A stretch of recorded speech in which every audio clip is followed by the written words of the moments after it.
I might fuck around and trade the number one pick for Giannis. But I want an apology because you guys are so short-sighted.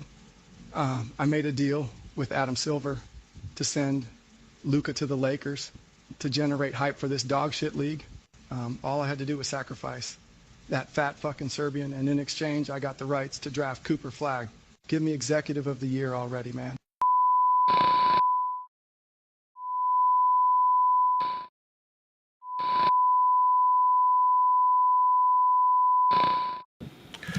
Yo, yo. What up? What's going on, man? Hey, man. Not much. Same stuff. Different day, you know? Different day. And I'm just feeling pretty good, man. You know? How are you? I'm good, man. I'm about as good as I'm gonna be, man. I'm ready for this week to be over already, honestly. But you know, I'm good in the sense of the sports world is still exciting right now. So Yeah. I'm good. That's what I mean. Like I'm good. Okay, so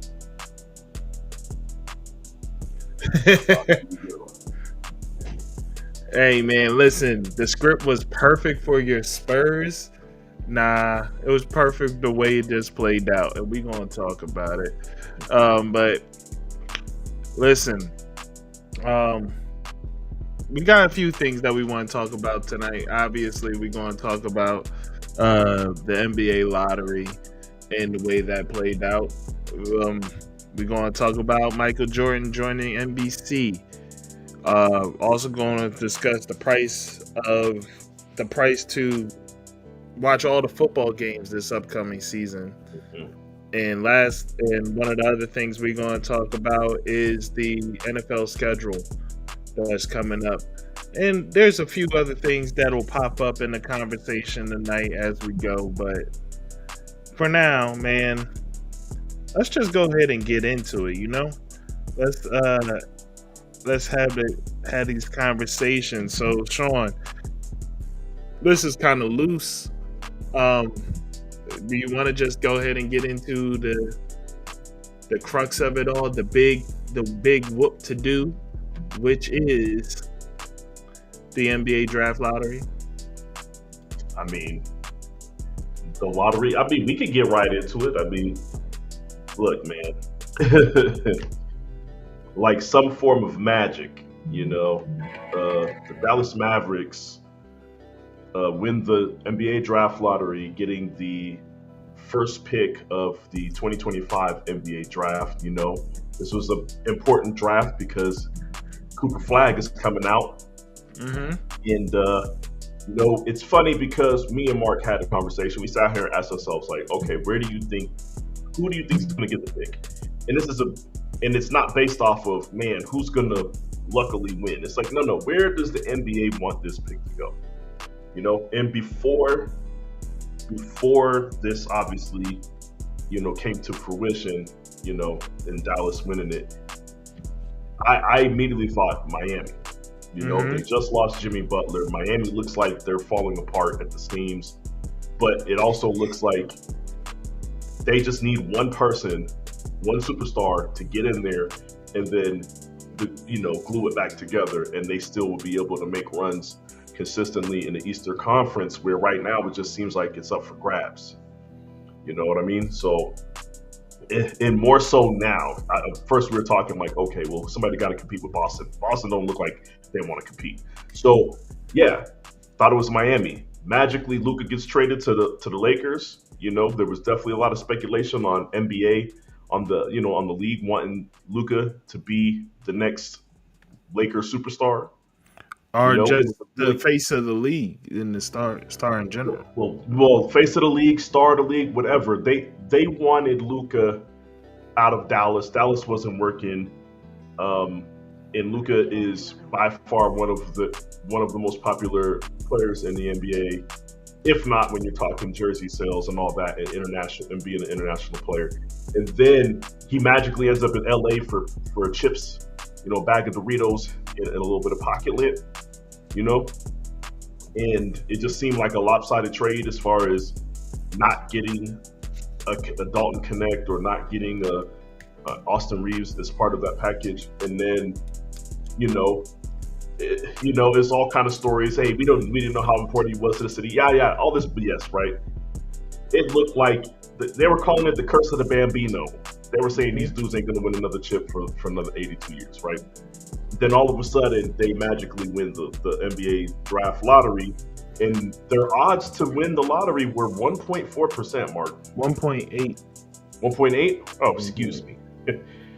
I guess there's a difference there, but but yes, I guess the big deal is this. Yes, Dallas won the lottery. We know the NBA had a hand in it. I don't care what anybody says. Hey, the question is, well, I'm sorry, but would you like to discuss that? The fact that the NBA had a hand in it briefly before we move on to the other stuff? Because okay. Well, I mean, we can discuss it. I know you got some information pulled up there, Mark, on NBA, the history of the NBA supposedly meddling in drafts, and when it comes to the odds, how what you said twice, and the third time was twice has the worst team in the NBA won the lottery.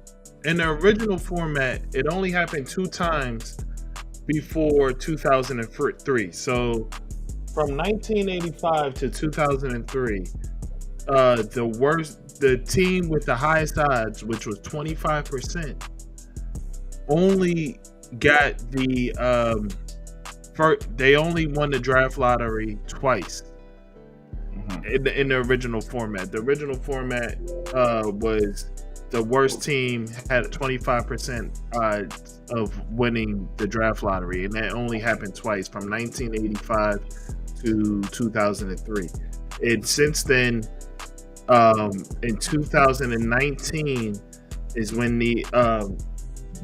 that's when the format changed, and then it changed in 2019,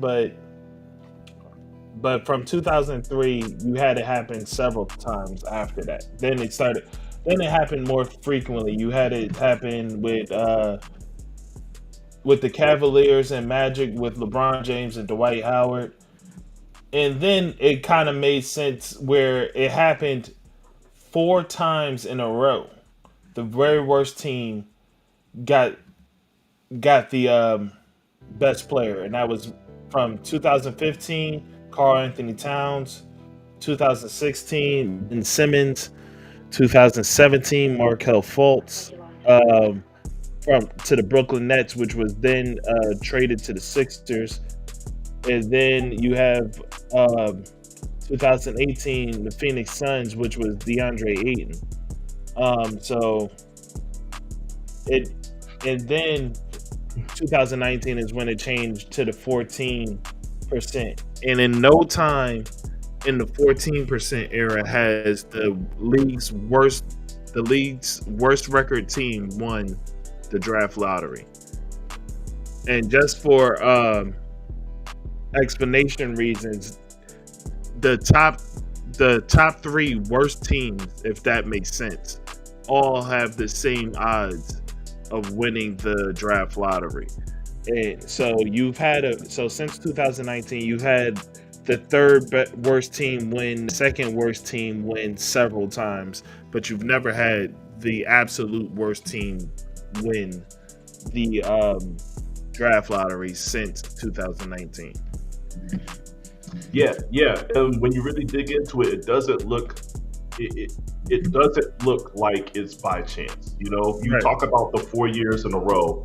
Let's talk about prior to that. You said before 2003, it only happened twice. In 2003, there was some dude named LeBron that was coming out into going into the draft in Cleveland, had the worst record, and somehow magically that was one of the years where the worst team won it. And then when you talk about the other years that you're speaking of, 2015 to that 4-year stretch, it to me, the NBA probably saw that and said, "Look, man, it's hitting too many times." Right, and then they changed it.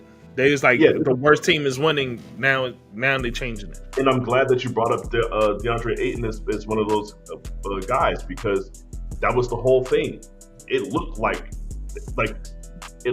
they were tanking for Ayton, and Ayton was another one. It's another one of those cases where Ayton was a local player. He grew up in Arizona, in Phoenix. Excuse me, I don't even want to say Arizona. He grew up in Phoenix, then went to the University of Arizona, and then went into the draft, and he was selected by the Suns because they won the draft lottery as the worst team in the league. Like this, 4 years in a row screams, okay, maybe we can tank. It's hitting pretty often. You already had Philadelphia 76ers doing the process during that whole span. Okay. So it becomes one of those things to where now it just, not only are you, it looks like you're incentivizing, or not that you're intentionally incentivizing it, but it looks like, teams are incentivized to do it now because it's actually hitting pretty often. And then you look at the fact that it's not just available to teams. There is one team in the league that's actually doing it. Okay.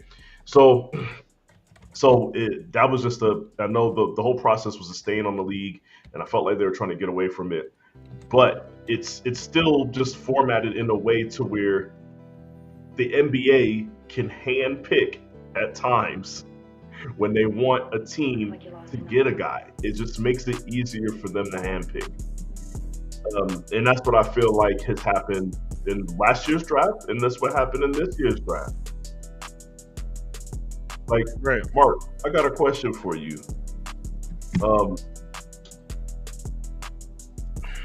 Do you remember what pick the Lakers had when they took Alonzo? What pick they had? They had 5.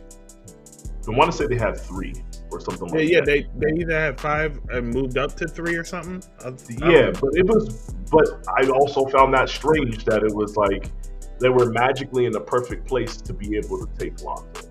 Right. And so, man, this is what the NBA does. This is what they've been doing. And I feel like this is a desperate try to, they know that LeBron can't play forever. They know that Steph Curry is coming to it's not just LeBron. LeBron was supposed to disappear years ago, and the torch was supposed to get passed. What happened is the best thing that happened to the NBA, which was you had the LeBron era blend in with all of these other guys. It blended in with Kawhi Leonard. It blended in with Steph Curry, KD, all these guys, right? It all just became one era because LeBron never got old and never retired.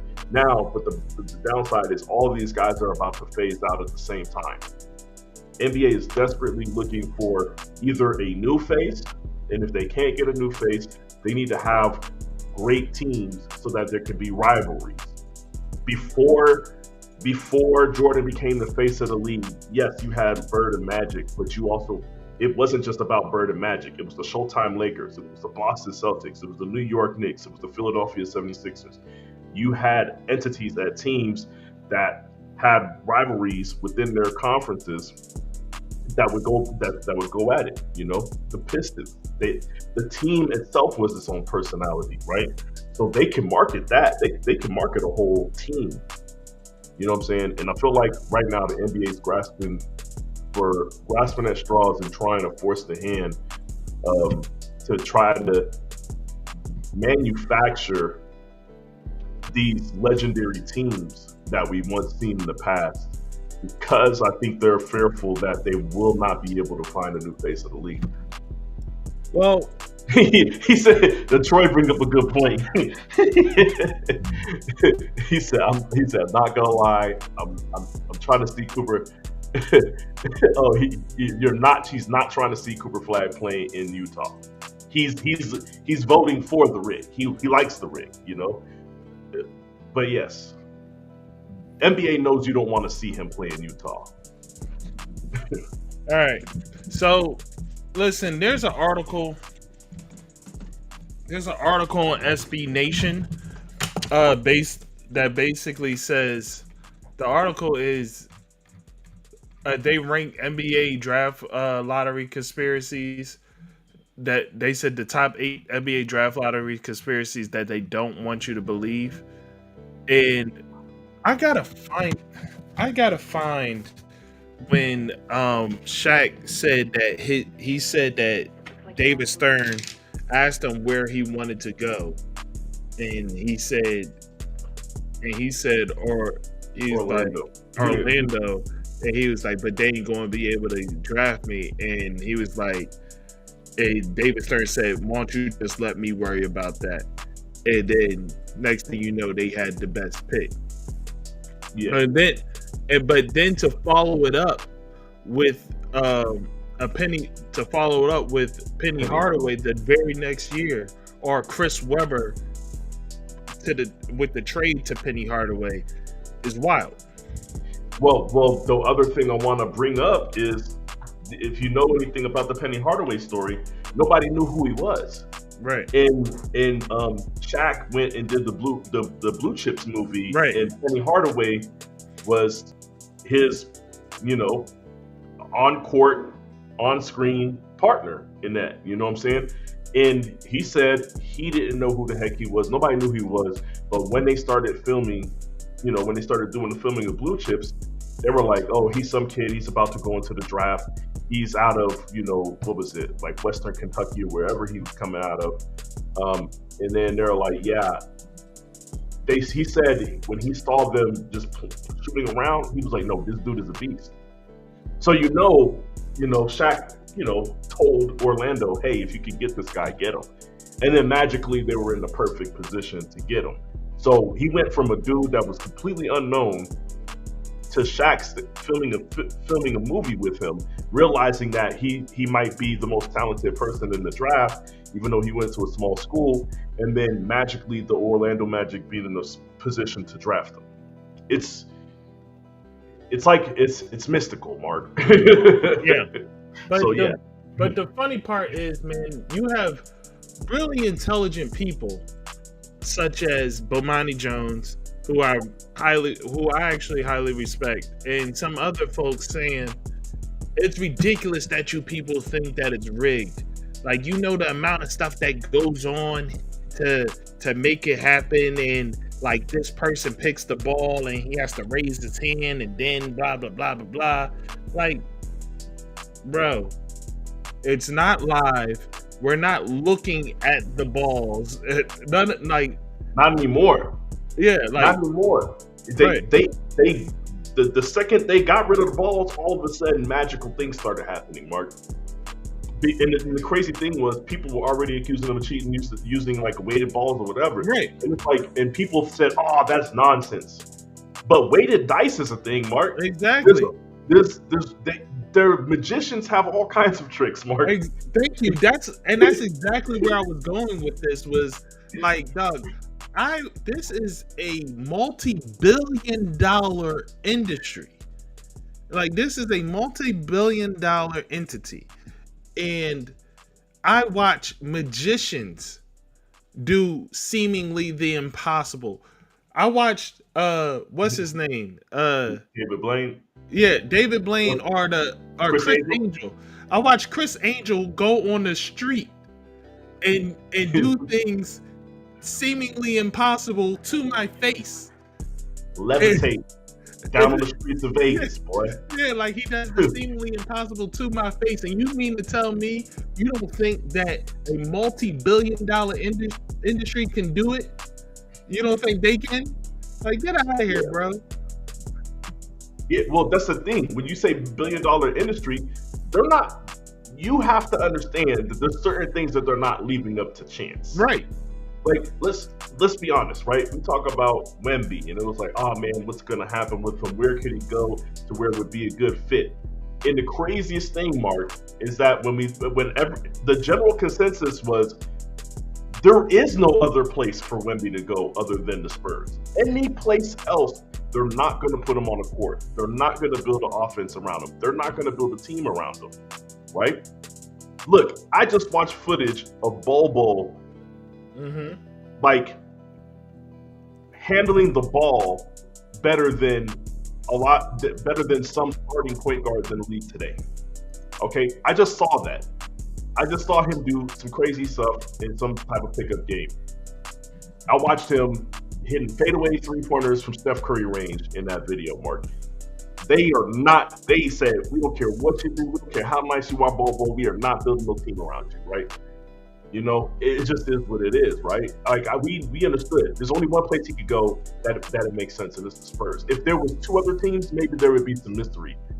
He went to the Spurs and it was like, yeah, if he would have went to the Charlotte Hornets, Mark, yeah, there's no way. There's like the NBA investors, you know what I'm saying, the front office, the commissioner's office, all these guys would be weeping tears about how much money they're gonna lose or how much money they could have made if he would have went to the Spurs. They're not leaving that type of money up to chance. Not when you have this path, you know, as a sports entertainment league, and not when you're talking about billions of dollars on the line. You're talking about expanding. They're always talking about expanding to an overseas audience, and this is a Frenchman who is essentially going to be like, if there wasn't so many people in China, you know what I'm saying? I could use the Yao Ming comparison, but he is already going to be the greatest player to ever come out of France. Like, he's their GOAT already. And you know what I'm saying? Like, no, man, they're not missing out on these dollars and this advertisement. Hell no, man. Dog, it just is what it is, man, sometimes. Like, all right. Real quick, I wanted to point out where I heard that Shaq quote from, and I don't want to get it wrong. All right. So this was on the Knuckleheads podcast, in which Shaq said he was referring to David Stern, and David Stern said to him before this draft, he said, "Do you want to play where it's hot or cold?" And he said hot. So he didn't say specifically Orlando. Okay. He said he wanted to play somewhere where it was hot. And he says, and here goes the full quote. He says, "Even before the lottery, do you want to play where it's hot or cold? I said hot, and Orlando gets the ball. I don't think nothing of it." And then at the draft, he's coming up with the envelope, and he's looking at the envelope, and he winks towards Shaq. Like, yeah. in that full quote, it is at the 1 hour and 2 minute mark. Just to let you know, I found it on Reddit. Where because I was like, I remember this conversation, but I found where it is. So go look on the Knuckleheads podcast where they was interviewing Shaq at the 1 hour 2 minute mark, or just go to the 1 hour mark, and you'll catch up on that conversation. To add to that, Mark, I'm going to bring this up. Okay, these were the top 3 picks in that NBA draft. The Orlando, Charlotte, and Minnesota. Right. I mean, any chance, you know, hey, we're trying, because at that time, see, the NBA is different now. At that time, they were trying to do something and say, hey, we've expanded to these other markets, and we want to bring, like, they're dying out here. We need to put butts in the seats out in these other markets. So he was going to go to a small market team, is what I believe, you know, and the hot or cold to me sounds like Orlando or Minnesota. Right. Like, you know what I'm saying? So that's what it looks like to me. I just don't. Yeah, you know, you're right. That was right around the time of the expansion, and then saying hot or cold is like, hey, you got a choice of one of these up and coming teams. Yeah. So, all right. So yeah. That's the way. I'm just saying, Minnesota happening to be the third pick, the team with the third pick. You know, look, man, I'm just saying, if he said cold, maybe he would have ended up in Minnesota. But I don't think it's a coincidence that there's a cold weather team in that top 3. Right. And then you have it, but like let's bring it back to the current state with this situation with Cooper Flag in this Dallas Mavericks team. So now this is the part where I ask you.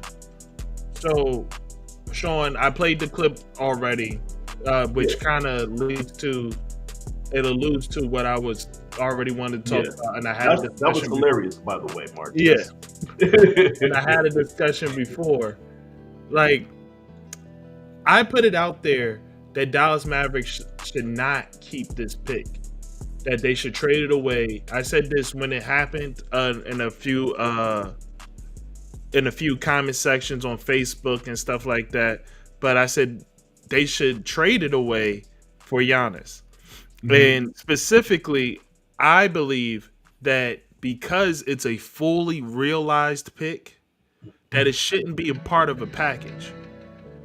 There's in no way should this be a part of a package. It should be, hey, and given the level of the prospects in this particular draft and the level of this particular prospect, it's, hey, I'll give you the number 1 draft pick for Giannis. That's it. You're not getting anything else. You're not getting a package, but you will get the most highly touted prospect. Probably what? I guess since Jason Tatum, Ben Simmons, you know what I mean? Like somewhere around there. We'll skip over Wemby, but yes, especially if you're talking about American. Yeah. So, but I mean, yes, he is a Wemby caliber. Wemby, Jason Tatum caliber prospect, and you have the opportunity to get that. You've already stated that Giannis is open to being elsewhere. We know that you guys have no way of building around him or making this team better with him on it, because you don't have any assets to trade away for a player or anything to add to him. The only asset you have to move on from is Giannis himself. Yeah. So, and you don't have any draft picks in the future. So your only way forward as the Milwaukee Bucks is to restart. Yeah. Now, I was going to say the biggest part is what you said earlier. Like, we know that he wants to leave. Right. We know that well, here's the thing. To be specific, it's not that he wants to leave. We know that he wants to win. And there's no way forward of winning with you. So that's why he wants to leave. Look, all I'm going to say is there have been rumors of him wanting to leave more than once. This isn't the first time. This is like the third time. Okay? It's finally come to a head. If you've seen anything, if you understand anything about body language and all of that, he looks like he's done. He's done. And with the rumors swirling that you guys are willing to entertain it, that's all that needs to happen. Now I know, hey, look, you guys could either roll the dice, keep them there, basically just to have butts in the seats, knowing that you don't have a chance to win. This is the greatest player in your team's history. Do you want to treat him that way? You know what I'm saying? I don't think you want to treat him that way. He's a vocal person. He's gonna speak. He's gonna. And he brought you a chip. Brought you a chip. Thank you. You can't.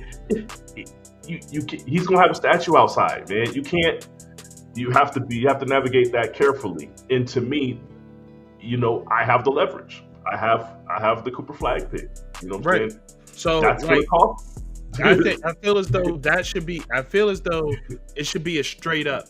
Like for any other team, Giannis is worth a package of multiple things. But for this particular thing, that should be a straight up. Now, mind you, on the flip side for Dallas, your team, someone also spoke about it today on ESPN and kind of spoke. Yeah, he stole a lot of my talking points. He did, man. Because we just had this conversation yesterday. If we put this episode out yesterday, I would have beat him to it, Sean. just for the record, he said it yesterday morning. We still wouldn't have beat him. But yes, but that's neither here nor there. But yes. Anyway, so a lot of my talking points, but the fact is, Dallas is poised to win now. You can't waste Kyrie, you can't waste AD, and then you have all these other players that are ready on that team.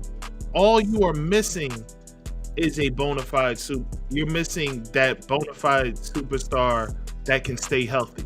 Because Kyrie, you don't know. I mean, like, he's been relatively healthy as of late, but that could go either way. And AD definitely doesn't stay healthy. Yeah. Let's just call it what it is. Kyrie had, for one reason or another, he hasn't made it through a complete season. So, like, right. Yeah. So you need that superstar that's going to stay healthy, and Giannis makes so much sense for the Dallas Mavericks from a gameplay standpoint, because with the addition of Giannis to the Dallas Mavericks, you now allow Anthony Davis to play the way he wants to, not the way you need him to. Because right now with just AD, you need him to be in the middle. You need him to be that big body center and that always there defensive presence. You putting Giannis on the team, that now allows AD to roam. That allows AD to play the perimeter and do the things that he wants to do, because he wants to just be a giant guard out there. So you allow him to be a giant shooting guard or play a hybrid power forward, small forward role. Like, so that's why, like, you having him there, that allows Anthony Davis to roam a little bit. And defensively, the presence of Giannis and AD is scary, because both of them have the ability to play all five defensively. Yeah. So go ahead. So that gets really scary with both of them defensively. And you brought up the point of them having two slashers. Like, you brought up them having two slashers. And Devon, I hear what you're saying, that he's a 3 and not a 5. Like, what I'm talking about is him being, who's going to play that role. Yes, I'm talking about him playing the presence of being in the middle of the court. Him taking the like the post shots, him posting up, him being that slasher that takes up the middle of the court. Anthony Davis doesn't want to do that. Anthony Davis wants to be on the outside shooting threes. He don't want to be nowhere near the block. Yeah, he don't want to be in the block. Matter of fact, we need you out the way so that Giannis can do what he does. Yes. Like, so that's what I'm talking about. Like, AD wants to be out there. With Giannis, AD can be out there. So yeah, and that's another thing. He'll be that, yeah. and there you go. That's another thing. He'll be reuniting with Jason Kidd. Like, it makes so much sense for Dallas to go ahead. Like, I'm glad you brought that up, because like, thank you, Taylor Sports, because that is perfect. He will be reuniting with Jason Kidd. Like, it makes so much sense for the Dallas Mavericks to make this trade. The only thing that the Dallas Mavericks would need if they were to make this trade is to acquire a spot up shooter, a catch and shoot. That's the only person that they would need on that team, is a catch and shoot. Like, I mean, really solid. You like it, yeah, because Klay Thomas is like, calling him streaky is being kind. Like, where his skills are now currently, calling him streaky, it would be kind. So, like, you need someone that is a catch and shoot, and acquiring a catch and shoot when you have Kyrie, AD, and Giannis is really easy. Like, you can acquire a catch and shoot very easy. So Every team has a couple.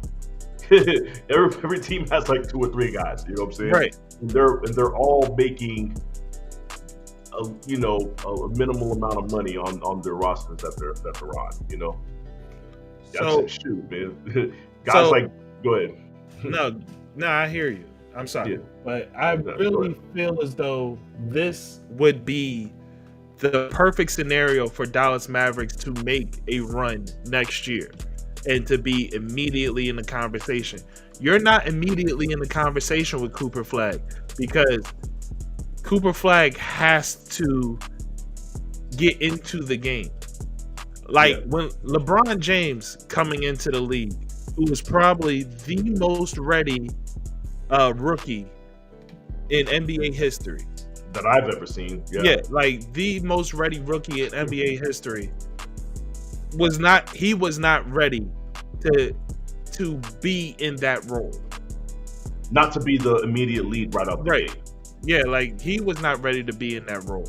So you also, if you're Dallas Mavericks, you also have to look at it from like a bird in the hand, 2 in the bush type of situation.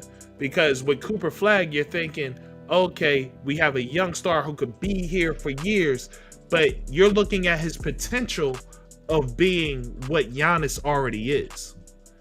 Giannis is currently the MVP caliber 32 points a game player that's going to do it all.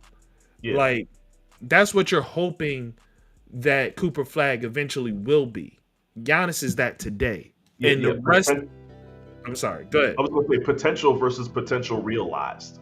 Exactly. You know, that potential, he has realized potential. It's already manifested. And it's going to stay that way. And he's showing you his consistency. He's going to stay that way. He's, if anything, he's only improved his game over the years. His numbers have basically stayed the same or gotten better. And then his health, he's had one health situation, and that's it. So you're talking about he's healthy, he's consistent, he's going to show up to work, he's going to outwork everybody, he's going to prepare harder than everybody on your team. He's a great leader in the locker room, he's a great leader on the court. Those are things that we don't know. Like I know you were talking about skill set and just production, but even just in the locker room and being the guy, you don't know if Cooper Flagg is going to be that. So like, go for the bird in the hand. Don't worry about the 2 in the bush. Go for the bird in the hand. Yeah, and go get Giannis and go for a chip.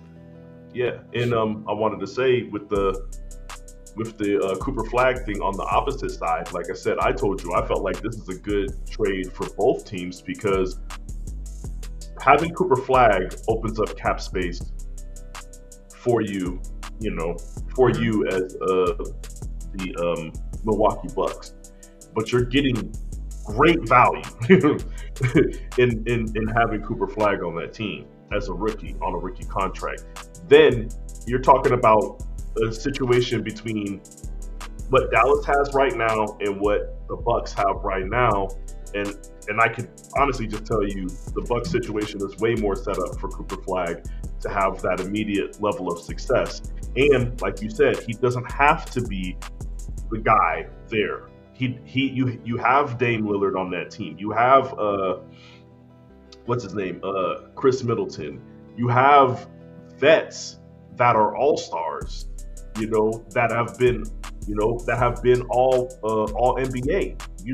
So he's walking into a locker room to where not only does he have that time to transition into being the lead guy for that team, he has a mentor immediately there on the spot that can show him the ways of how to be, how to lead a team, how to be a leader, how to be a face of a franchise. Like, if he goes to Dallas, do you want AD and Kyrie mentoring him?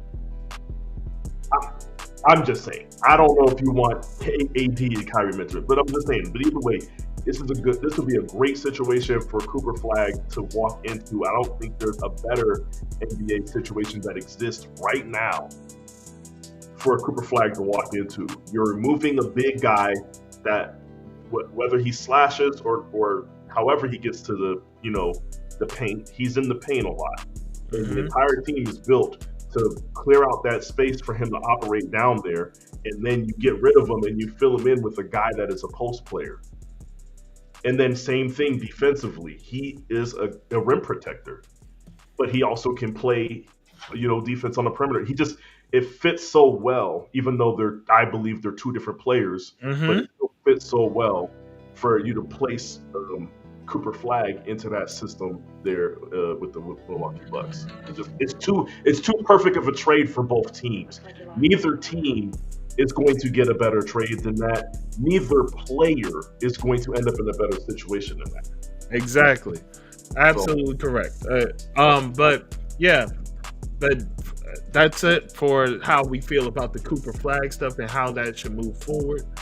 But I wanted to bring this up because I saw this, keeping it in the NBA, man. So 2K is cooked, I guess, right? Man, I know you. I think you're gonna talk about what I think you're gonna talk about. Like NBA 2K is cooked, right? Like, Doc, is the money this bad over at 2K that they gotta have these type of gimmicks? Do they have to have the type of gimmicks that NBA 2K is releasing a basketball shoe?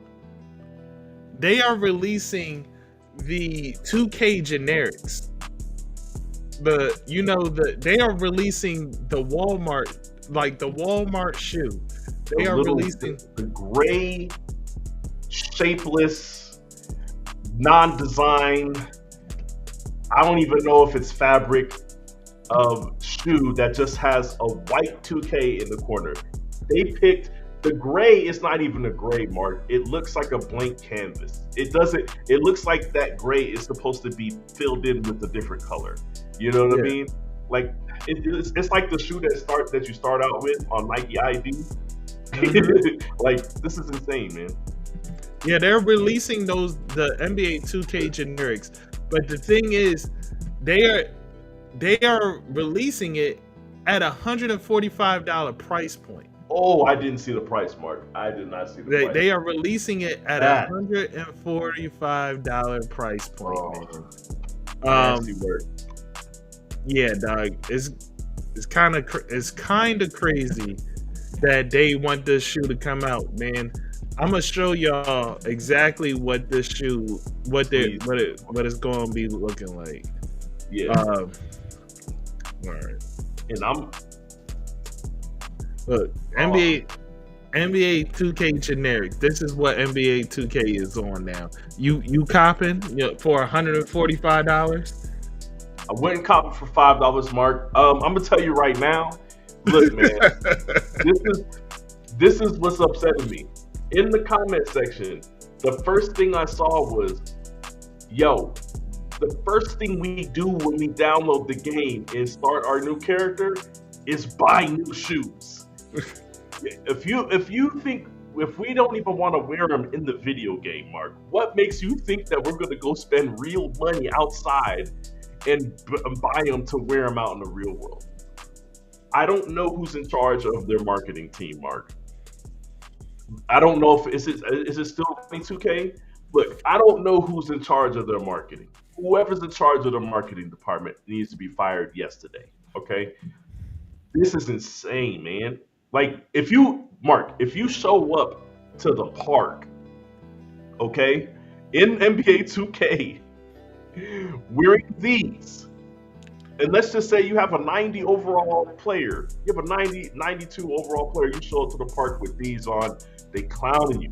Online, in the virtual world, there's absolutely no way that they're going to sell any of these. Forget the fact that they made them and they're trying to do this. They are just not going to sell any. I'll be surprised. How much you think it cost to get these made? 10 cents?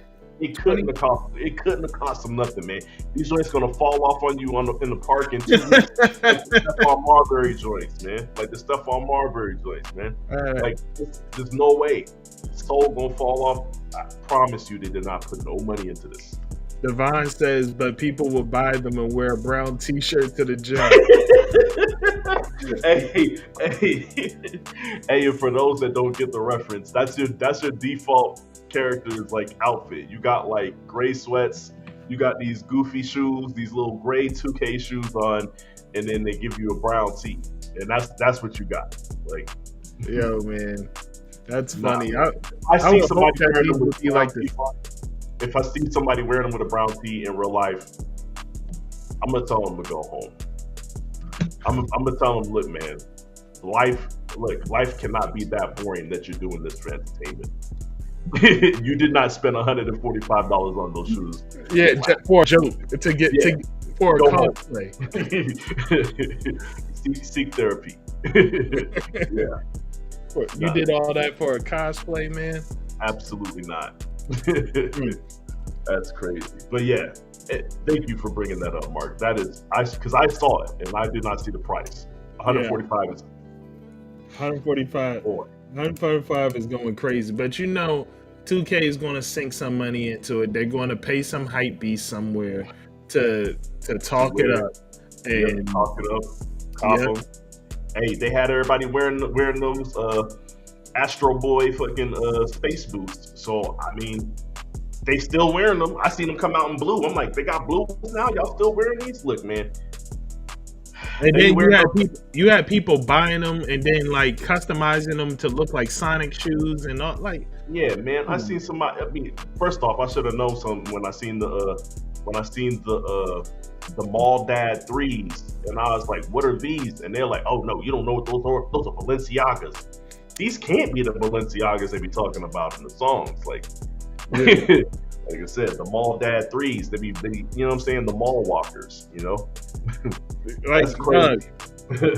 Current fashion is cooked. But yeah, it is. How do you, I mean, this is a terrible transition, but how do you feel about Michael Jordan joining the NBC and Peacock broadcast? I think this is what I say. This is how I feel about it, because I don't think anybody's. I haven't heard. I haven't heard anybody with this take yet. I look at it and say that Michael Jordan, when you're talking about being an ambassador for yourself and for your own brand, not just for the shoe company, but as a person, he's a genius. There might not be anybody that's better at marketing themselves than Jordan. The fact that they just say his role is not a special guest, but they said special something. And it's like a special attendant or something like that. So he's not even telling you what he's going to do, Mark, okay? Right. Everything about Michael Jordan is the mystique. It's the fact that we don't know him. It's the fact that we don't know nothing about him really personally. You know a few details here and there, and that's it, man. He keeps it low key. It keeps his name popular, you know. And on the flip side, you have people like LeBron who maybe open their mouth too much and say too much, and then when people get to know more about you, they start to not like you. You know what I'm saying? So I don't think it's a coincidence that this is happening now, as right after the season ends and LeBron's contemplating retirement, you know, seemingly contemplating retirement, and then now Jordan is showing up. You know what I mean? I don't think that's a mistake. I don't think that's a coincidence. But the last thing I'll say is this: it's not just Jordan. This is the NBA. The NBA is desperate. They do not have this face that they've been looking for. Okay, they don't have it. They know when they don't have it. They went through a time where they thought they had it, and they realized it wasn't enough. They tried their damnedest to make Grant Hill the face. Okay, and it wasn't interesting enough. Okay, so it just, they know it. They know in their hearts of hearts they do not have it. So bringing Jordan in, this works for both Jordan and the NBA. I feel like it was a collaborative effort. I feel like Adam Silver reached out, and I feel like Jordan said, you know, and he's probably reached out before. People have probably reached out before, but now he's like, you know, the time is now. So, but outside of the conspiracy theories and the praise for Jordan. I just feel like Jordan should be praised for this because most people wouldn't if they were on Jordan's status. But the dopest thing to me is I think sometimes people, I don't know if you forget, but I'm a Jordan fan. This, to me, as a Jordan fan, is going to be dope to see his commentary and to see what he has to add to this. Mark, we've been talking to each other about this for years. The desire to watch regular season games is not there. Not for me, not for you. Look, you telling me he's going to be broadcasting tonight? I'm gonna check it out. Yeah. Well, see, here's the thing about the Jordan thing is it's twofold for me. Mm-hmm. Jordan doesn't. You don't get to hear him speak about basketball. Never. You don't get to hear him speak about basketball. If it was LeBron James to do this, I wouldn't care as much because LeBron James has his barbershop talk, he has his podcast, he has all these different entities where he has been talking about current basketball and or breaking down the play or whatever. Like even in interviews, we've heard him break down his own plays, so he can show off of how his photographic memory. You know what I mean? Flexing a little bit. Yeah, he flexing. Yeah, we've seen it. Yeah. We've seen it all already. We've never seen the perspective of Michael Jordan watching a game and what he sees and what he thinks of what player A and player B is doing. And now, this is actually on the same level, if not higher, than Kobe's drawing when he was doing when he was doing his thing. But this will be live, so you might even catch a more candid thought than something that is being recorded to be released, because you may. So it's more interesting that way. And I also believe that what may have opened the door for Michael Jordan even wanting to participate in something like this, it may have something to do with Tom Brady. It may watching has something to do. They're aware of each other. They friends. Yeah, but you know what I'm saying? Watching Tom Brady be essentially the Michael Jordan of the NFL, and him going into commentary in the NFL may have opened him up to the idea of him doing commentary in the NBA. Yeah. It's just something, but it's going to be interesting. I think it's going to be it can only be good for the NBA. Unless Jordan has some sort of scandal that comes out or whatever, this can only be good for the NBA. There's no downside to it. Yeah, and this is the thing. Like I said, he was listed as I got to look it up, but he was listed as a special attendant or whatever. Mm-hmm. So I don't know if that means color commentary. I don't know if it means they refer to him every once in a while, like how the NFL does with the retired refs or whatever. But I'm here to say, I'm already curbing my expectations for how involved he's going to be. Right. I don't expect him to be sitting down courtside and calling a game like how Isaiah Thomas was when he retired. I'm not expecting that.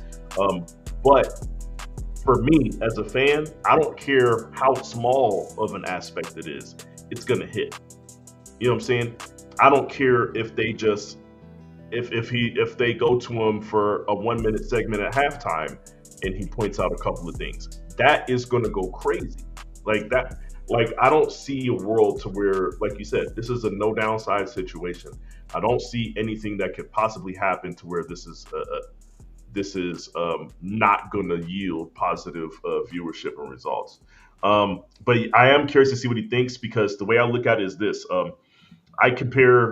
would do a double comparison here, Mark. I would say what we get from LeBron is what we get from Peyton Manning.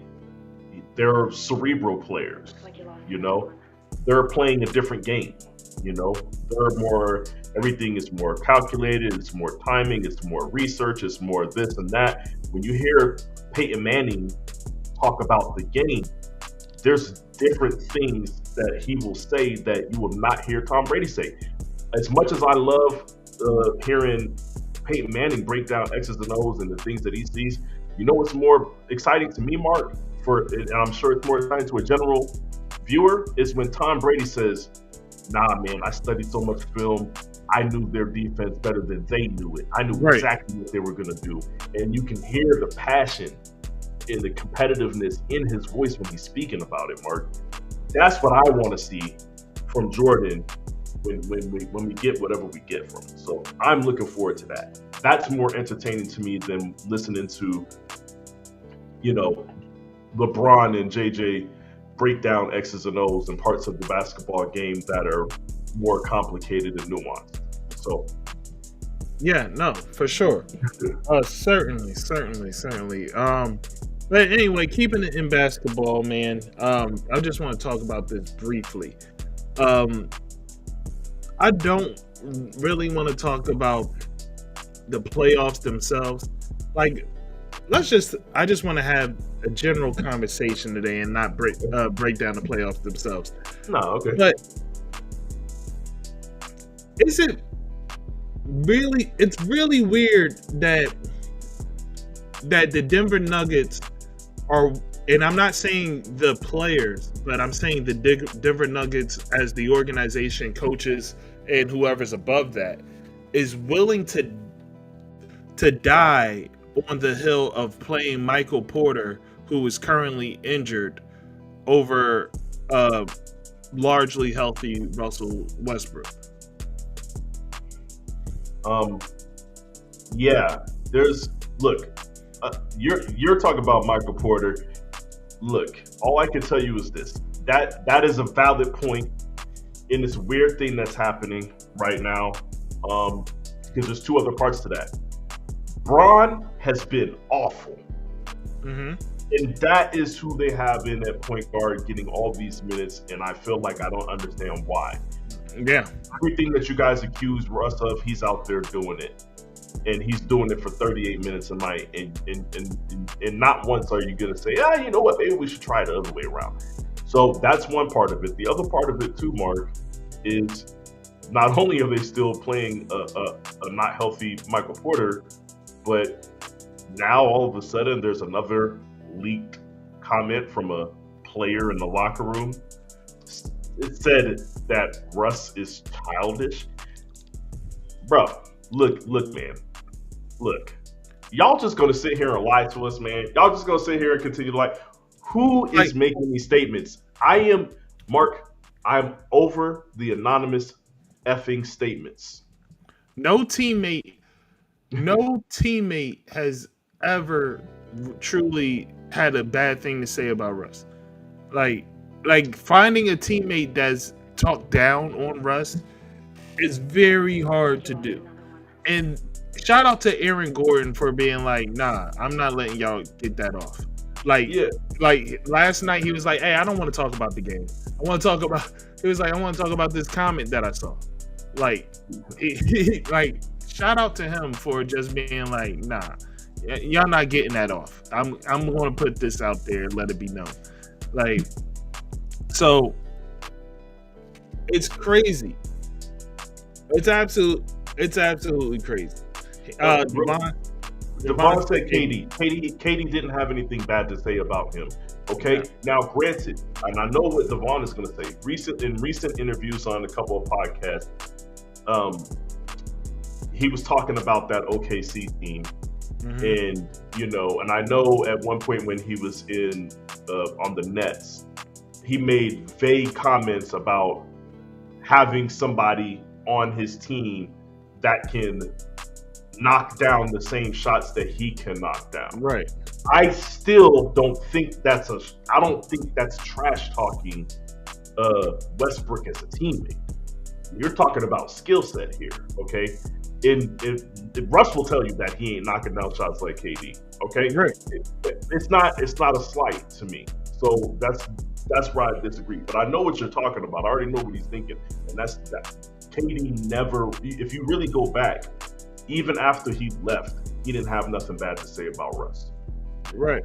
He had great things to say about Russ.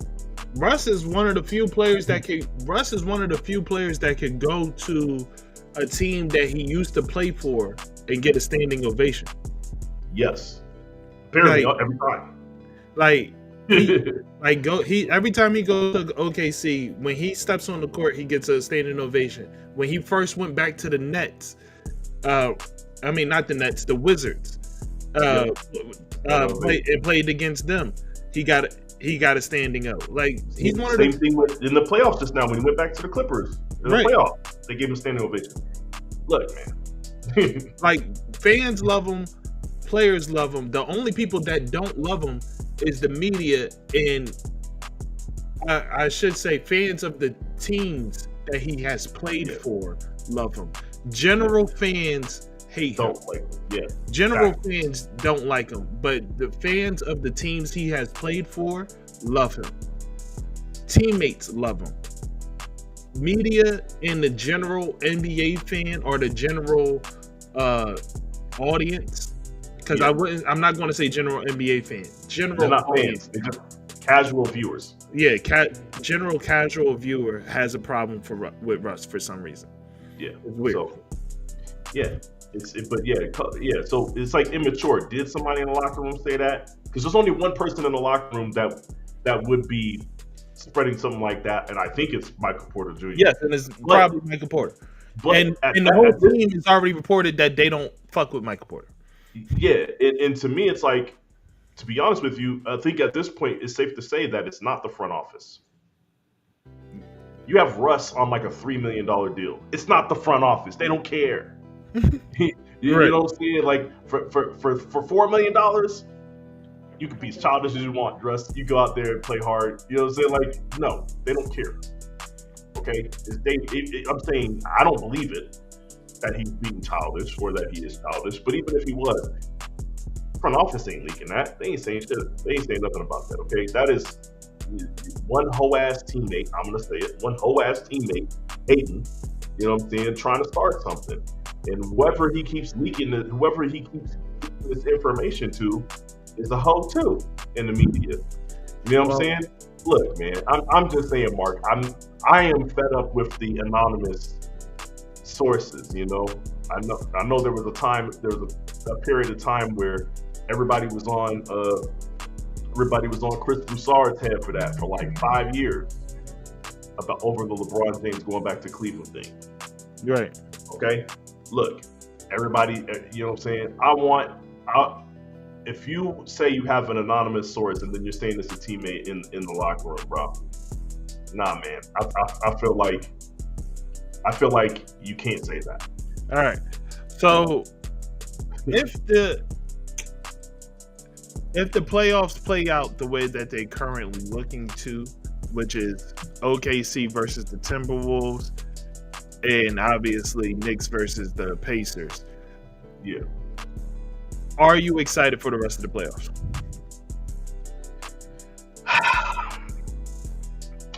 No, but there's only two things that I care about. To be honest with you, Ant-Man, I want to see him to continue to ascend. I feel like his Team USA experience is what has launched him into what he's been doing in this playoffs. He's seen what that extra gear looks like. He's seen LeBron carry that team. Old man LeBron carried the team in the first couple rounds. He's seen Steph absolutely close the deal in the final 2 games. He's seen KD come in there and just be a consistent killer without, hitting you with a quiet 20 here and there. He's seen what it looks like, man, and he grabs from that. And I like what I've seen from him right now throughout this entire playoffs up to this point. And I want to see him do even more. I want to see him go to the finals, and I want to see him do something special. So I'm only invested in Anthony Edwards, and then I love Tibbs as a coach, and I like Brunson, but I hate the Knicks. No, So, I'm gonna be a hating ass fan, dog. Go for it. I'm gonna be a hating ass fan. Okay. I don't want to see anything like I don't want to watch any NBA where the Knicks are successful. Like I don't want to watch.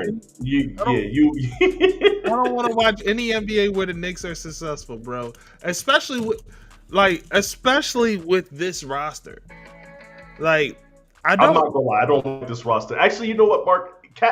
I don't want to see a world where Karl-Anthony Towns gets to celebrate a win. Like, listen, this is honestly some hater stuff. Like, yeah. I'm not kidding. Like, Cat hasn't done nothing to me personally. Cat has been through a lot. Like you lost another one. I don't know why. I don't like him. I don't like him as a basketball player. Let me put it like this. I don't like him as a basketball player and I'm going to be specific to that because I don't know him. And I don't know and I don't know anything else about him except for the way that he carries himself. And I'm not necessarily a fan of that. But you know what I'm saying? It's really like I don't know, man. I just don't really like that. Maybe it's because they're the Knicks and it makes it even more so, but like I'm cool, man. I like my Knicks when somebody is gumming in the garden and blowing them the fuck out. Like that's how I like my Knicks.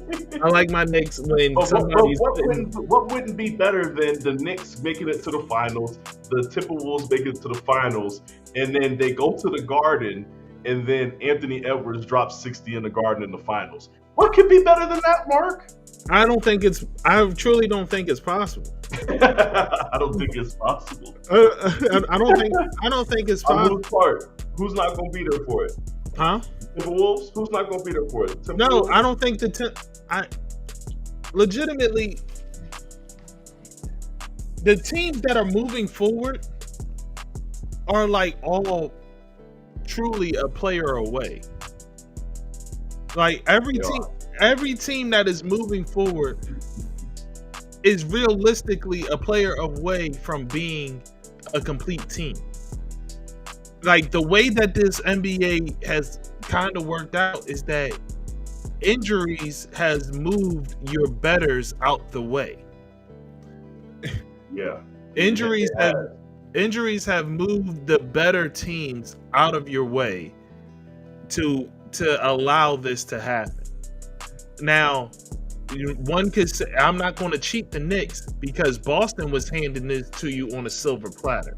Boston was this in like before the Jason Tatum stuff. They was going to lose the series. Boston was handing this to you. They were saying here, they truthfully said, we don't want it. We are up 25, but we're going to allow you to win. Like that's what they did every single game in this series. Yeah. Like so, but I don't want to. Like so, that's why it's not exciting for me because it doesn't feel like outside of the Pacers. Like, did you really come out here and earn it and grind for this? Like, or was it handed to you? Yeah, you're right. And then also, not to add to the Pacers situation, I told you how I felt.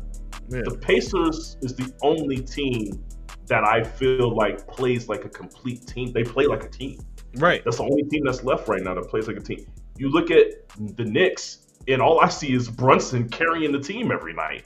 And look like he's about to die on the court because nobody else is doing anything. And then sometimes you get a game out of Cat, and then sometimes you don't. Which is what I've always said is my issue with him. Right. But that's always been his issue, and that's why Jimmy Butler can't stand him. Like, yeah. Like in sometimes he feel like playing, sometimes he don't. Like Jimmy don't like no sometimes. Ain't no sometimes playing. Right. But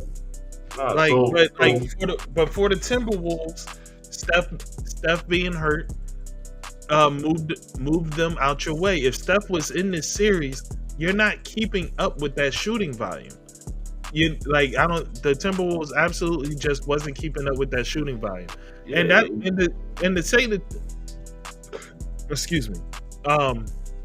And also on the other side of it, OKC and Denver Denver is. I already discussed it. Denver is willing to shoot themselves in the foot by not playing the right lineup.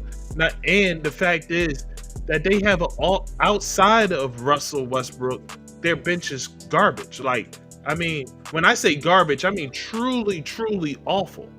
Like, so they don't have any depth either. Yeah, their only chance of winning any games is you need a standard Jokic game plus a 40-point what's his name Murray game. That's Right. the only way. Like, you need 30 from Joker, and you need 40 from Murray. Or you need 30 from Joker, 25 20. Like 30 from Joker, 25 Murray, 20 from Gordon. And but you're not getting that regularly. It's not happening, right? It's not happening. The defense that's being played on that team is not allowing it. And I don't even think it. See, now this is where you're going to end up getting me to talk about the game, because I don't know if the game is being called fairly. I'm not going to say fairly. I don't know if the game is being called equally on both sides of the court. Okay, yeah, they let some people play. They're not, because fairly is, because I would say the no calls that Jokic is getting, I kind of understand it. Not that I kind of understand it, I completely understand it. But the fact that there's no calls over here for the ticky-tack stuff, but the ticky-tack stuff on the other side is getting called, that's where it bothers me. Is like, because it's not like Jokic is going out there sacrificing his body, or Murray, nobody's over there going sacrificing their body and not getting the call. Like, they're like, it's the small little stuff that's not being called in Denver's favor, but the small little stuff is being called in OKC's favor. But that's also the reason why I'm not really a fan of OKC. And to a larger point, I'm not really a fan of Shai Gilgeous-Alexander. Like, he come from the school of Harden, and I don't like that. That's right. Anybody that does that, I'm not going to say anybody that does that, because there's people that do it here and there, right? Everybody, I'm willing to. If that's your brand of basketball, yes, that's where I have a problem. If that's your whole personality, if that's your entire basketball personality, that's a problem. Right. Yes. School of fouls. Yes. Give me 2 seconds. I disconnected my camera by accident. Yeah. Okay. Yeah. Because I saw it freeze. I wasn't sure if that was on you or not. But yeah. I hit something that made it disconnect. Nah, but either way, man. Nah, man. If you come from that, like Devon said, school of fouls, man. Anybody that's making it to the free throw line 28 times in a game, it's not happening naturally. Okay, it's just not, unless you're Shaq. Unless you're Shaq, 28 trips to the free throw line isn't natural.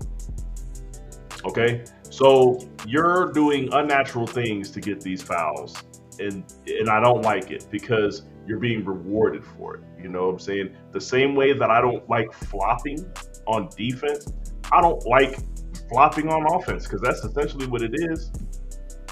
I've watched some of these playoff games, Mark, and I'm talking about all of the playoff games. I've seen in every series, late game situations, you'll have somebody like Jason Tatum pump fake, see somebody go up, and he had no intention of hunting for the foul, but he pump fake, and the way that the player jumps is like, oh shit, I can, and then he just flails his body into him, right, throws the ball up. It doesn't get called, it's missed, and I'm like, dog, you got a minute 23 left, you're down by 3 points. This is not the time to be doing that goofy shit. But yes, no, I don't like Shai Gilgeous-Alexander because of that Harden, like, hey, I'm gonna make my offensive identity getting to the free throw line. Right. That's something I'm not a fan of. But yeah, let's go ahead and go to the NFL topics and I like the the comment. Yeah. or the I should just say the NFL in general. And very quickly, like I don't we have a larger topic that we want to discuss with the NFL, and that would take a lot of time. But I do want to talk about this schedule. The schedules have come out, and I'm going to start with my team, the Philadelphia Eagles. The Philadelphia Eagles schedule looks nuts. Like, let's see if I could bring it up. I should have brought it up before I even got here. But the Philadelphia Eagles schedule looks kind of nuts from the standpoint that at no point in this season does the defending champs, I'm going to keep referring to them as the defending champs, but at no point does the defending champs have back-to-back home games. They have 0 back-to-back home games, but they do have multiple away. Obviously, they have multiple weeks in a row away games. So there's that. And then you have from the other standpoint, in week 2, the Eagles are set to play the Kansas City Chiefs in the annual Super Bowl rematch. Sean, guess where that game is to be held? In Kansas City? Exactly. How is it the defending champs, the people that won the Super Bowl, are on an away game for the quote unquote Super Bowl rematch? They don't like y'all, man. Well, I don't know if it's that they don't like Philly, because I feel like it's more of just acquiescing to the Chiefs. I feel like it's more ass kissing of the Chiefs from the league. But these are the things, Mark, that make us say, "Hey, man, what's up with the reffing in these games?" That's what makes us think that the NFL is involved in this. There's absolutely no reason for this game to be played in Kansas City, in my opinion. And I don't know anything about past years, Mark. Well, I'll tell you when we played them in the rematch. When we played them in the rematch from the last, when you guys lost, from when we lost, that was in Kansas City. Mm-hmm. That was in Kansas City. We won that game. That was in Kansas City. So that's interesting. So for the same thing, on the other way, it's like, nah, we ain't giving you that. Right. So interesting. Yeah. So it's just it doesn't work out for the Eagles. The Eagles have 2 Thursday nights. They have a bunch of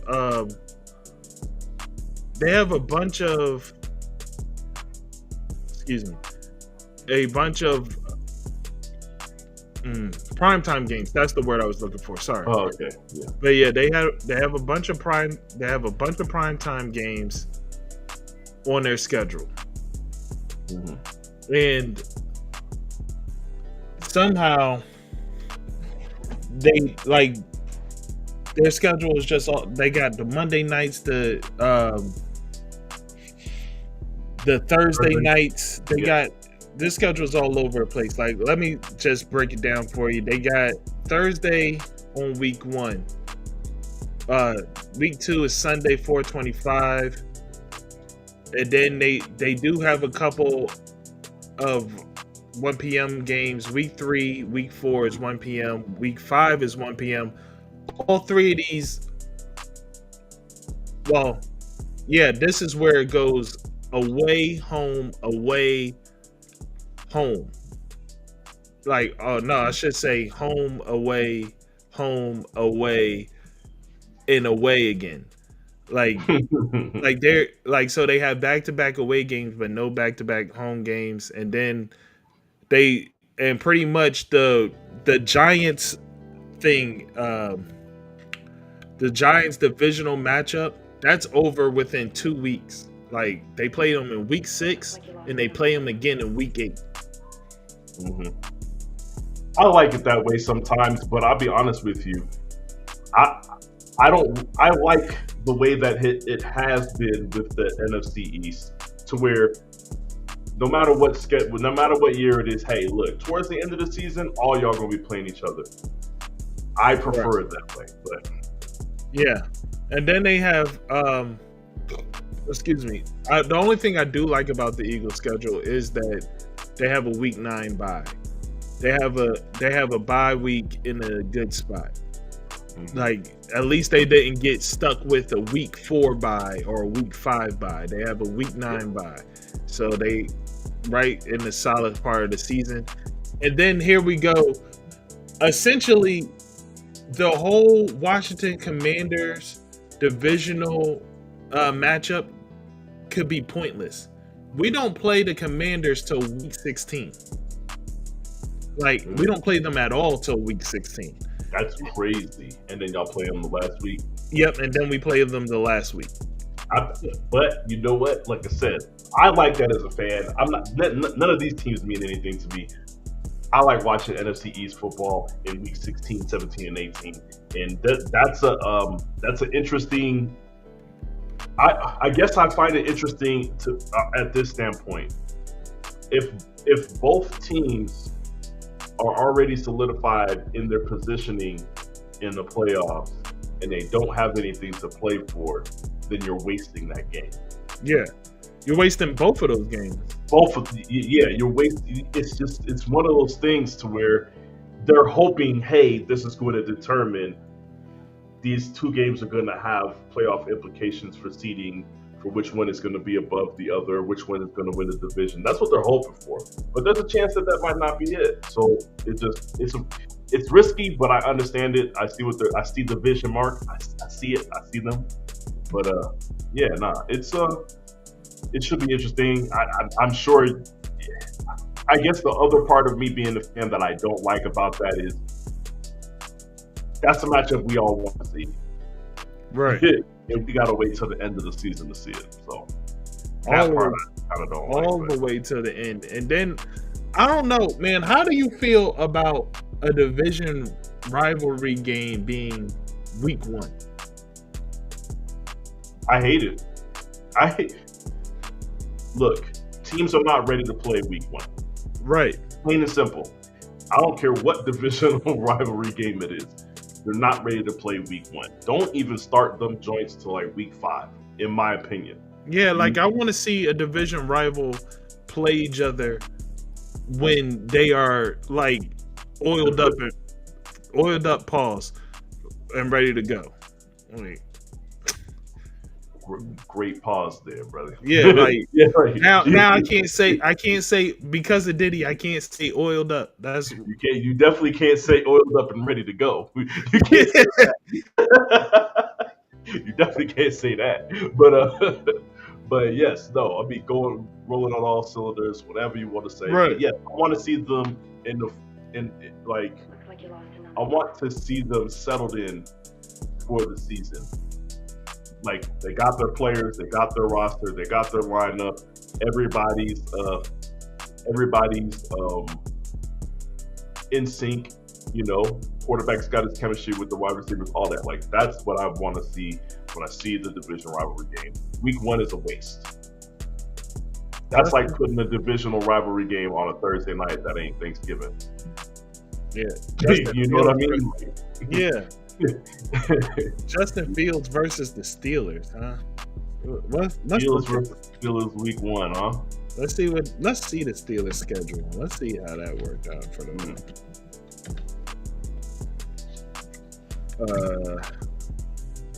See the full schedule for the Steelers 2025. Yeah. All right. Week 1, Jets at 1 p.m.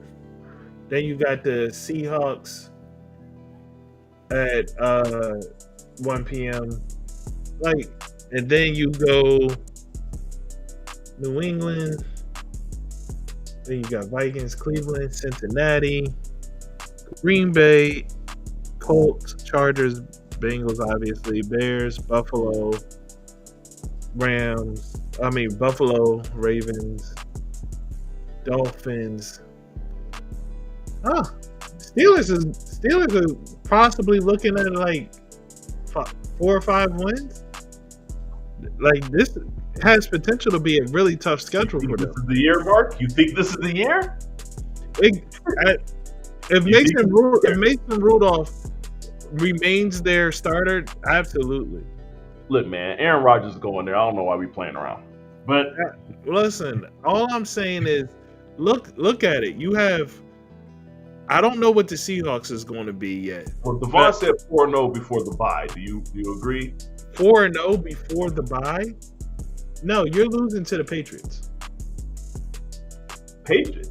I don't want to say it this year, Mark, because for the last 3 years I've been saying the Patriots is a sleeper team, and they found ways to lose games and to not look as good as they're supposed to. So I'm not saying it again this year. I'm not calling them a team to do anything. I'm saying the Steelers are losing to the Patriots. No. What I'm saying is, even with Mason Rudolph at quarterback with their current roster, if this was last season, the Patriots would lose to this team. Still, what I'm saying is the Patriots are no longer that team that will lose to this team. Right. Yes, and I've been saying these things for a while now, and it just feel like wasting my time because they've been letting me down. But yeah, no, I don't think the Steelers. I don't think the Patriots is an easy win for the Steelers. And then you have your Ireland game in week 4 versus Minnesota. Oof. Dublin, that's right. They're doing a Dublin game. You like Green Bay Packers could be a tough one for you guys. Colts, don't know what they're going to be, but Colts has a good coach. That's it. Like they don't have the quarterback yet, but they have a good coach. Yeah. Then you have the Chargers. Like you have Buffalo Bills on your schedule.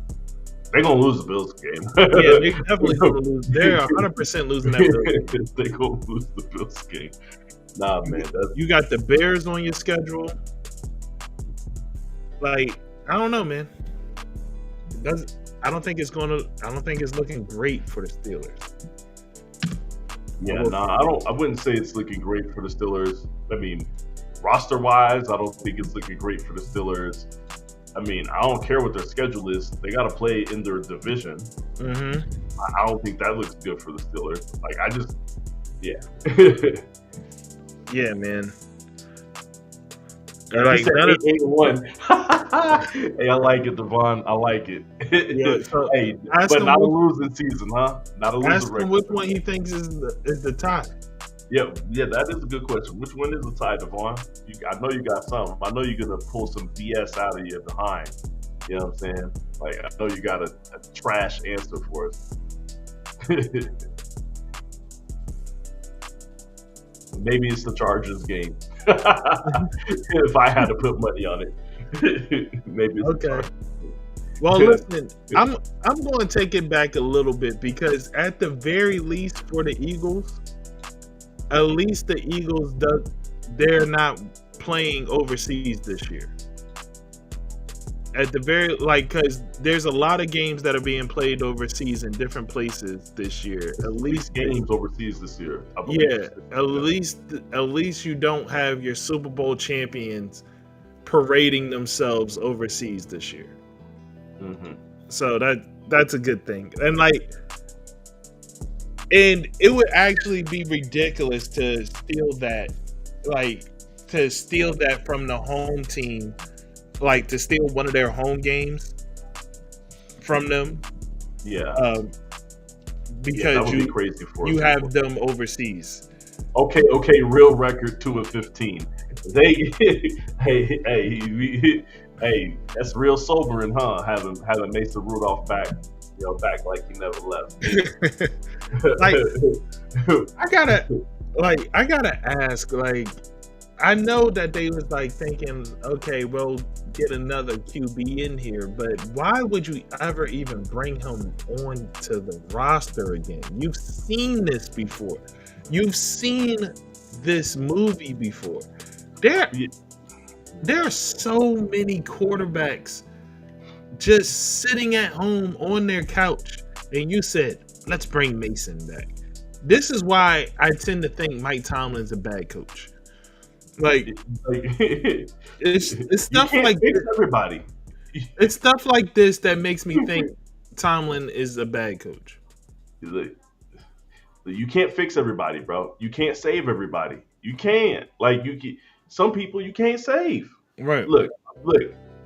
When y'all got rid of what's his name, Hodge, you were calling him Duck, Hodge, whatever. When they got rid of him and kept Mason Rudolph, that's when I knew. Yeah. That's when I knew. I'm like, oh, okay, y'all.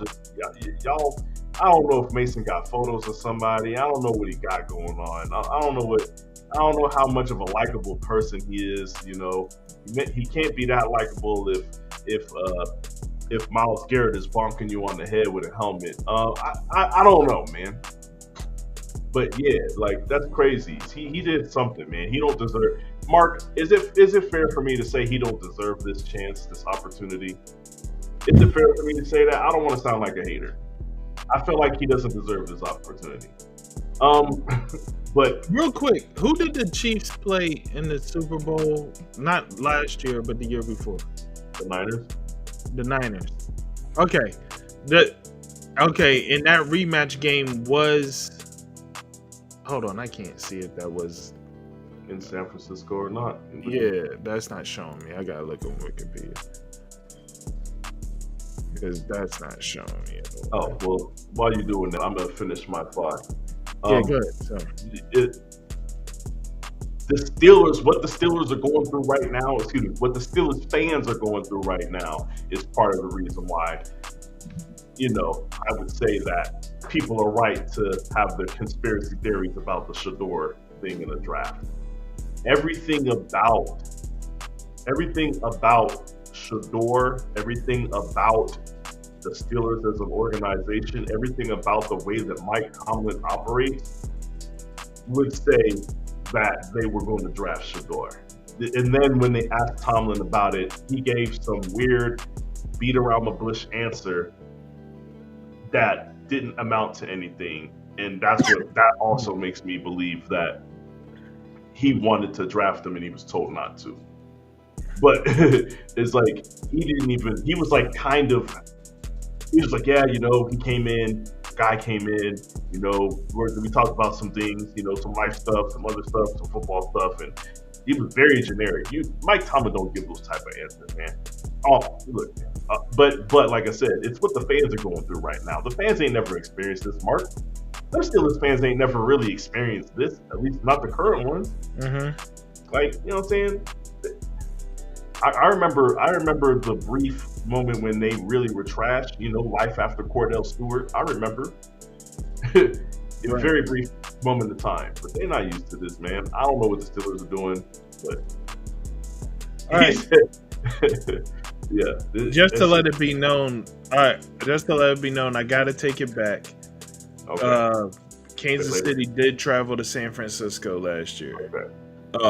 In their Super Bowl rematch. But that goes back to the comment that I made. I don't care. Like, I was like, I don't know if it's been done that way before. Right. I just, in general, feel like if you're going to do the Super Bowl rematch, it should be played at the winning team's home. Yes, in general. Yeah. Oh, it did happen before. Well, then it was wrong before then too. That's exactly. Yeah, it should, but at the very least, it's not like, okay, we just don't really consider Philly. It's just more so this is Devon, you saying the last time was before and after Slash. Oh no, okay, so you did say after Slash. No, you're right. You're absolutely right. I was like, don't make me bring up Charlie Batch. I remember the Charlie Batch years. I know you do too. So, but yeah.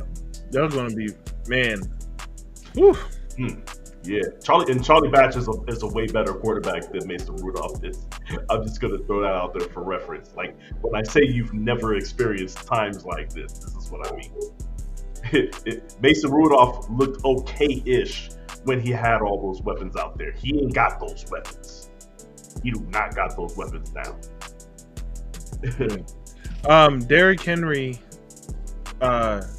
he got an extension, $30 million. And 30 million.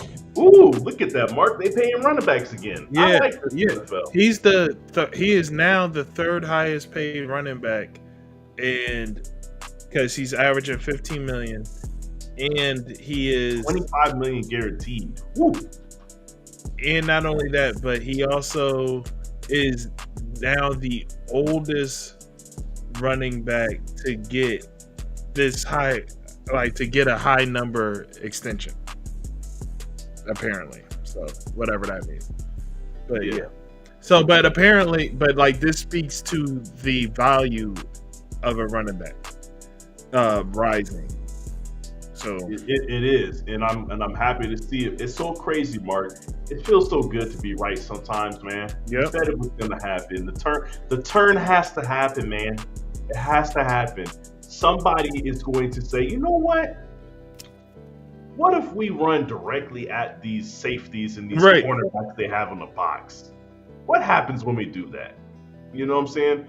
Somebody was going to do it eventually, and just so happens that two teams did it, and they did it with Derrick Henry and Saquon Barkley.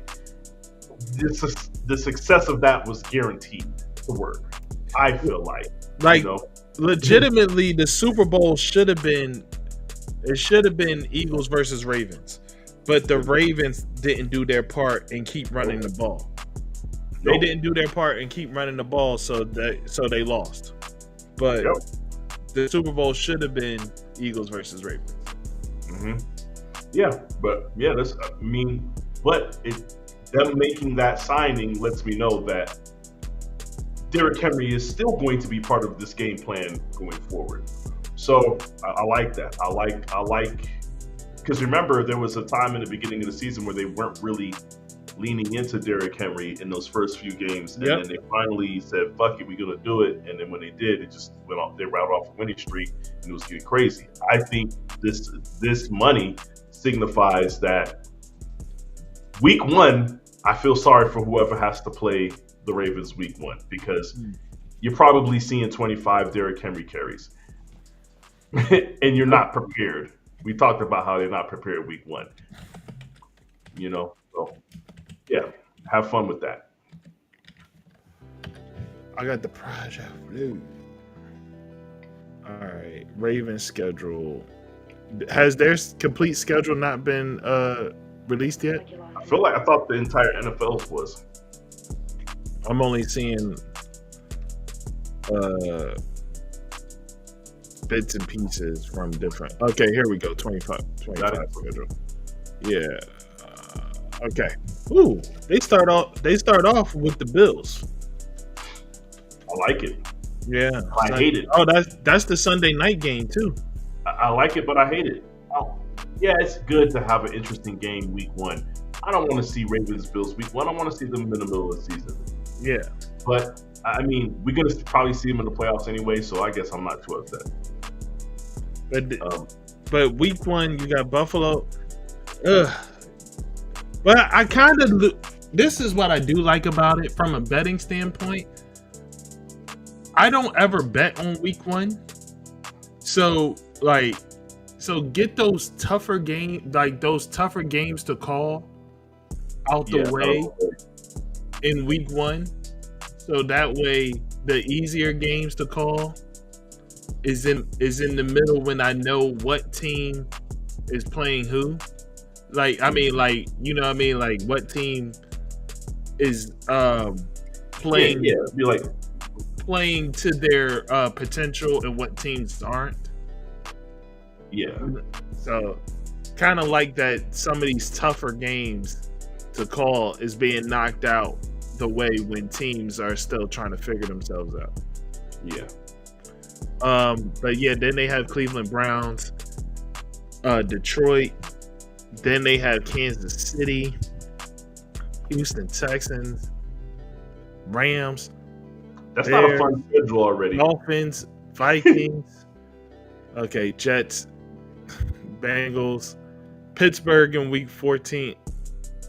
Oh, they have the same thing. They don't play Pittsburgh till week 14, and then they play them again in week 18. But at least that's like a 4-week gap. But it's But anyway, they just out there being punch bags anyway. It's not gonna matter. yeah, they got the Patriots.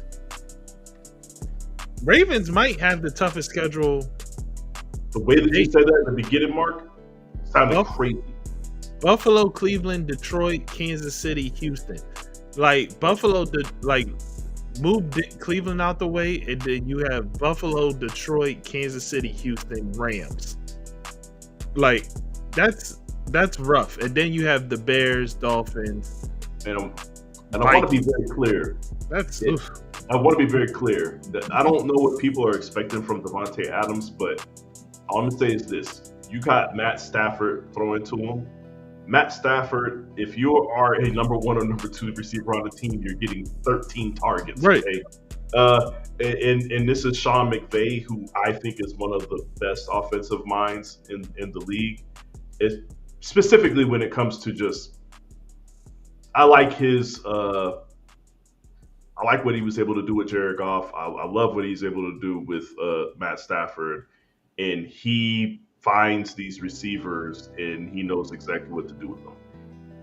I think Davante Adams is about to have a crazy season alongside of Puka, but yeah, I'm not trying to see that on my schedule. I gotta see it. Niners gotta see it on the schedule twice. You know what I'm saying? I don't like that, but nah, man, that's a tough start to the season. When's their bye week? Yeah. When's their bye week, Mark? The Ravens. Yeah. Shit. Hold on. So I'm assuming they don't even got a bye week to break that up at the beginning of the season. I'm not tripping. 10, 11, 12, 14, 15, 14, 13, 12, 10, 9, 8. Okay, week 7. Week 7 is their bye week. Week 7. Yeah. All right. So, real quick, this is apparently, I don't know if this is real or not, but I'm just on Facebook on a page, and I don't know if this is real. But if it is real, it's hilarious. It says it's talking about Mavs playing to drag flag. It will not trade number 1 pick. And this is supposedly a quote from Stephen A. And it says, when you got somebody with that kind of potential and they're white and you are in America, you keep that dude. Texas is different. And in Dallas, Texas, if you got an opportunity to take Cooper Flag, you take Cooper Flag. The fact you know what? And they're white. It's Bruh, true. First off, that's wild the way he's wording it. But it's funny. We had this conversation, Mark. Yep. What did I say? I said, but if you do keep Cooper Flag, it is Dallas. And you see, look, they love Dirk. They love Luka. Yeah.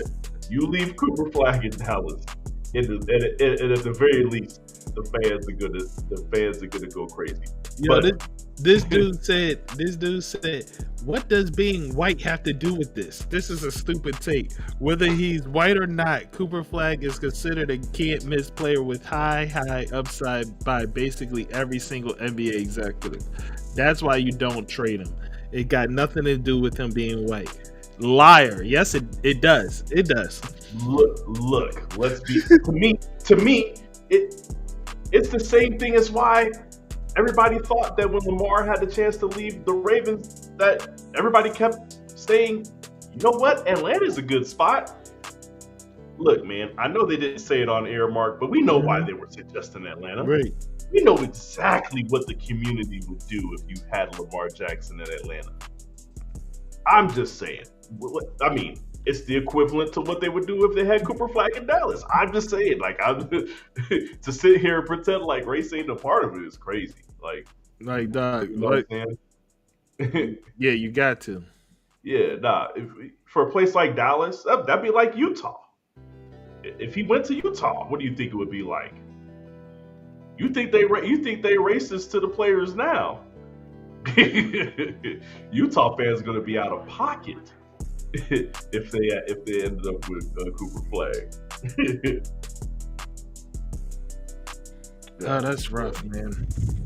All right, so real quick, man, I'm just gonna go off from, like, before we head out of here, I'm going to rail off my schedule, and how many wins I think the Eagles are going to have.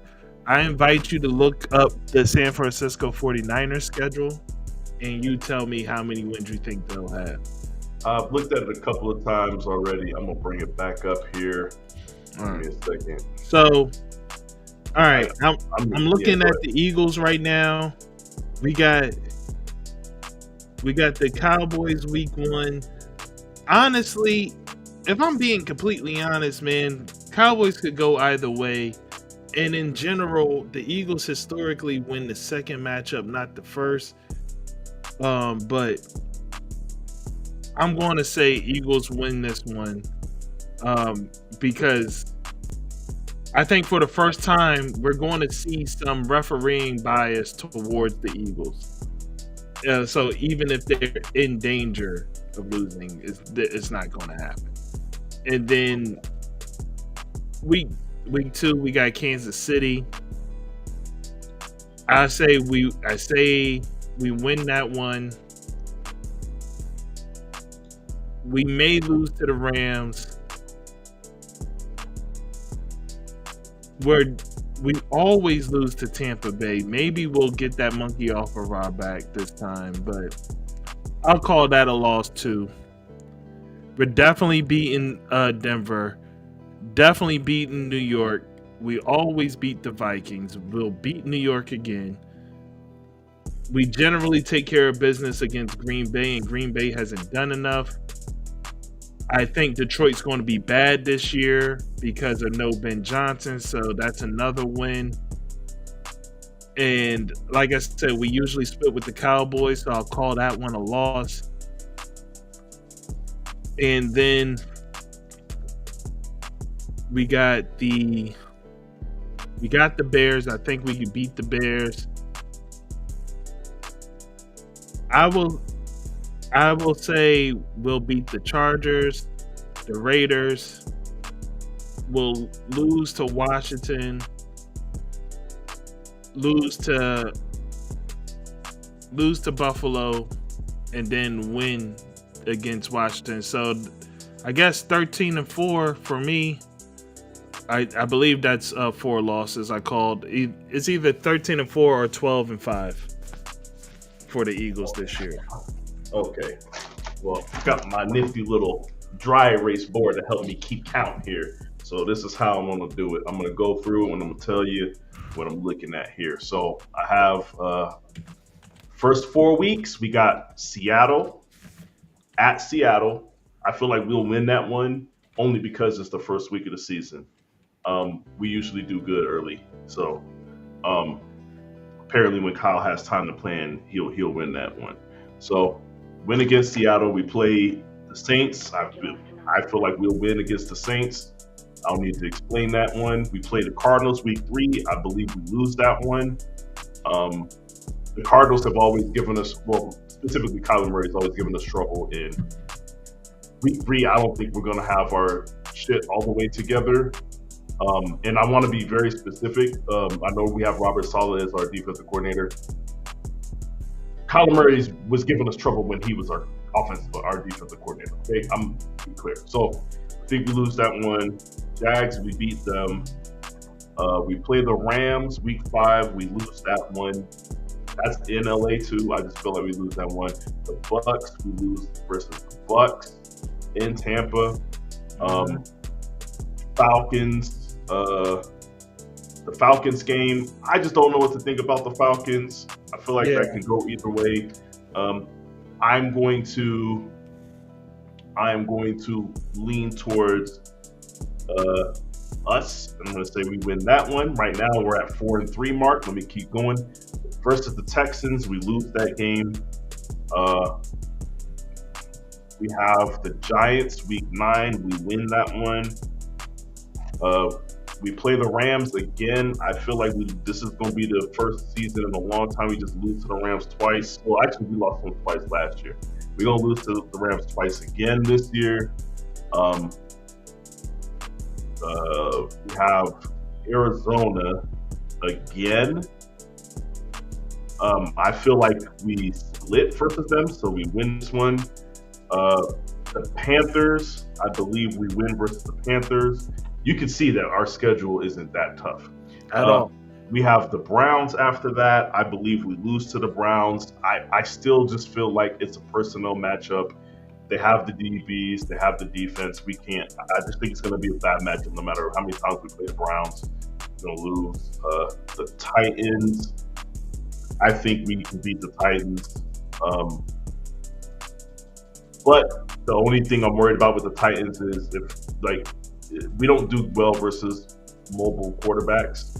And Cam Ward, if he's in his bag by week 15, then as far as getting loose, I don't care about his arm. If he's able to get loose and run around, then he might beat us. But I feel like we can beat the Titans. The Colts, I can just tell you historically, it doesn't matter whether we're better than the Colts or not. We typically lose that game. I'm going to say we lose versus the Colts. I don't know how we lose, but we're going to lose that game. We play the Bears. We lose that game. Last game of the season, we play the Seahawks. Let's say we lose that game because we split with the Seahawks. I believe we beat them in the first week, and we lose week 18. That puts us at 8-9 mark. And I feel like that's a realistic expectation for our team. Mm-hmm. This is our first year with all these young dudes starting in these positions. I feel like the games that we win, you're going to see that the defense is what it's supposed to be. I feel like that's what we're going to be leaning back into this season. It's going to be defensive. And then offensively, you're going to see ups and downs of the offense the same way that you saw last season. But this time it'll be more so because of just the youth of it all and not having a bunch of vets on the field. So, but if we go 8-9 with this squad, I think it's a good start. I mean, there's a couple of games that we could win. I think our best available, or if everything goes perfect, Mark, we can go 10-7. That's everything would have to go perfect. Right. So. But anyway. Yeah. What I do like, you said 10-6 for your team. I said 10-7 is the best that we could do. I'm expecting them to go 8-9. Okay, got you. Understood. Yeah, 8-9. No. All right, that's fair. Now, what I do like here, because I'm noticing it now, looking at multiple teams, week 18 has no locked-in schedule whatsoever. So what I do like about that from the NFL standpoint is that, hey, we don't know who's playing that Monday night game. We don't know who's playing that Sunday night game. We don't know who's playing that Thursday night game. So they're basically like, yo, the teams that need it, that's important, more than likely those are going to be the Thursday, Sunday, Monday games. So they left week 18, the timing of those games open. Blank slate, yep. Blank slate. And if that's the case, I like that. That's the way things should be, man. Going forward, it should be that way. I would even go further and say the last 2 weeks should be like that. But yeah. I mean, that might be a little deep, but it might be. But I just look at it and say that there's teams that might be resting in week 18, and then you really don't. You know what I'm saying? Maybe you're not going to really get off some of that shit that you want to get off at the time. So, yeah. In closing, though, man, before we head out of here, like I said, I see a lot of people online really hating the idea of Dallas Mavericks trading this pick. I truly don't understand how anyone would value Cooper Flag over Giannis currently.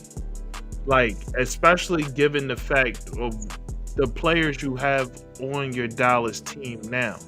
You're not winning anything with you're going to the playoffs possibly with Cooper Flag, Kyrie, and AD, and that's it. That's where it stops.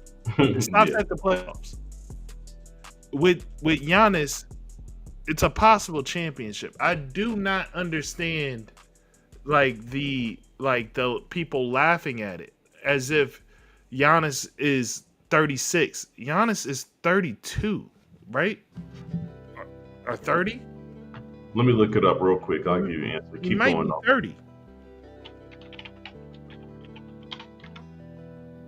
He's 30. Right. Giannis is only 30 years old.